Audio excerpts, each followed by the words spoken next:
April 15, 2013. Boston was celebrating. Flags lined the streets. Families crowded sidewalks. Runners pushed through exhaustion toward the finish line. It was Patriots' Day, one of the happiest days of the year in the city. No one was afraid. The Boston Marathon wasn't just a race. It was tradition, community, pride. Spectators leaned over barricades, cheering strangers like heroes. Phones were out, laughter everywhere. The energy felt safe, almost untouchable. And that's why what happened next cut so deeply. At 2:49 p.m., near the finish line, the first explosion hit. Then another.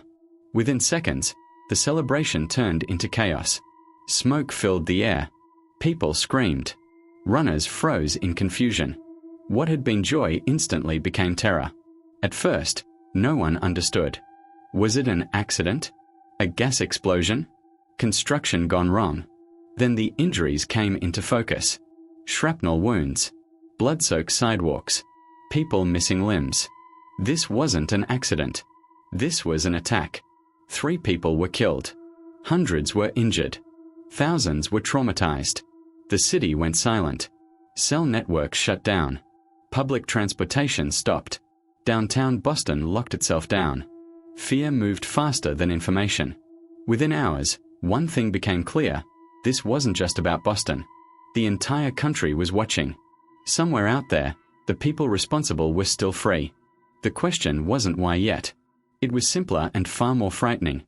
Who did this, and were they going to strike again? In the hours after the explosions, Boston felt unreal. Sirens echoed non-stop. Hospitals overflowed. Images from the finish line looped endlessly on every screen. The city tried to understand how something so public, so ordinary, had been turned into a war zone. Investigators moved fast. This wasn't a mystery they could take weeks to solve. The fear of another attack was immediate. Every unattended bag felt dangerous. The FBI took control. Thousands of hours of surveillance footage were pulled from stores, streetlights, and cell phones, analyzed frame by frame. Slowly, 2 figures emerged. They weren't running. They weren't panicking. They were walking calmly through the crowd. One wore a black hat. The other a white one. Backpacks on their shoulders. Those images would soon be burned into the public's memory. Before their identities were known, the internet stepped in. Online forums and social media users began naming suspects. Innocent people were accused. Photos were misidentified and spread at terrifying speed. It became a digital manhunt with real consequences, showing how quickly fear can turn into chaos. Behind the scenes, investigators stayed focused. They tracked movements, compared footage, and built timelines. When the photos were released to the public, the message was clear. These are the men we are looking for. Armed. Dangerous. Still at large. Boston held its breath. The story was no longer about what had happened at the marathon. It was about what was about to happen next. Once the photos were released, everything accelerated. The suspects knew they were exposed, and instead of hiding, they escalated. That night, a campus police officer at MIT was shot and killed in his patrol car. The attack was sudden, point-blank, cold. He never had a chance. Investigators feared the worst was now confirmed. These weren't just bombers. They were willing to kill again. Hours later, a carjacking was reported. The driver was taken hostage and forced to withdraw money from an ATM while his captors openly discussed their plans. They talked about the marathon bombing, about New York, about future attacks. The driver escaped when they stopped for gas, and within minutes, police were closing in. What followed felt unreal. A high-speed chase through Watertown. Explosives thrown from a moving vehicle. Gunfire exchanged with police. Residents were ordered to stay inside. Lights off, doors locked. The city shut down completely. In the middle of the firefight, one suspect went down, run over by his own brother while trying to escape. He died at the scene. The second suspect vanished into the darkness. Boston went silent again. Transportation stopped. Businesses closed. Streets emptied. A modern American city locked itself down out of necessity, not panic. One armed suspect was still out there, and no one knew where he was hiding. Boston woke up to empty streets, closed schools, and National Guard vehicles rolling through quiet neighborhoods.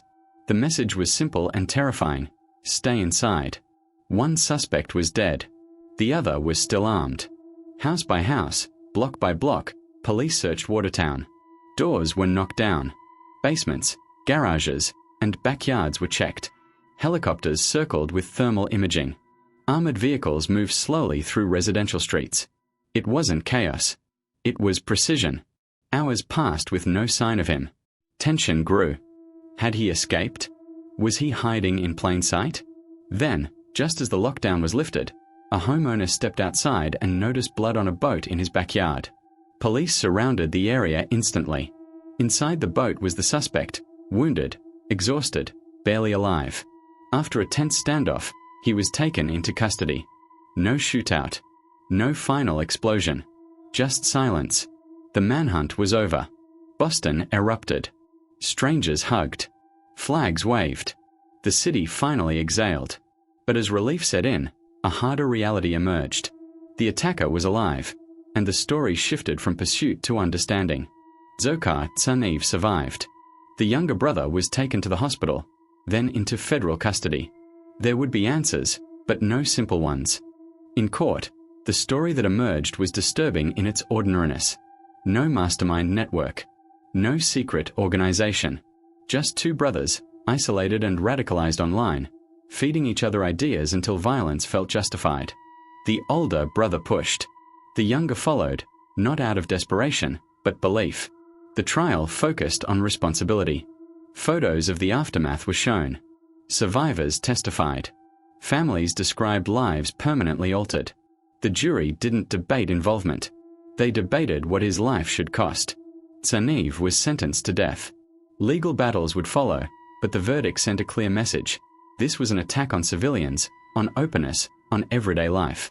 Boston changed after that day. Security tightened. Public spaces felt different. The idea of safety at large events was never the same. But something else happened too. The city remembered who it was. Strangers ran toward danger. First responders refused to stop. People chose unity over fear. So here's the final question. How do we protect open societies without turning them into places built on fear? Because true crime isn't just about violence. It's about what remains after, and how communities decide to move forward when the unthinkable happens.